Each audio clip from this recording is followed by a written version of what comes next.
วัสดีค่ะพี่น้องวันนี้ยายสีกับสิพาไปโหจักกับคุณยายรุ่นบุกเบิกกลุ่มพ่อผาเขาเด้อค่ะเด้อมาอยู่บ่ให้มันรับแล้วมาแล้วพี่ยุทธแข่งน้าหน่อยเดียวสวัสดีค่ะเฮ็ดอีหยังอยู่แกงไหนจ้าคุณยายหยัง คุณยายอ่อนสีหีนออายุเท่าไหร่แล้วแม่77เปิ้ล77โอ้สายตาก็ดีแกงดีบ่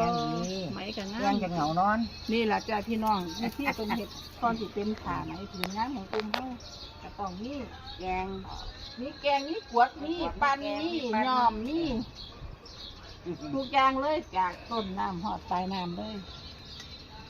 สิได้มาเป็นผาพื้นงามของกลุ่มเฮาที่มีคุณขาคุณน่ะค่ะเด้อค่ะได้พี่น้องเด้อฝากติดตามกลุ่มของเฮาได้เด้อค่ะเด้อล่ะก็ฝากสนับสนุนผลิตภัณฑ์กลุ่มเฮาได้ค่ะเด้อ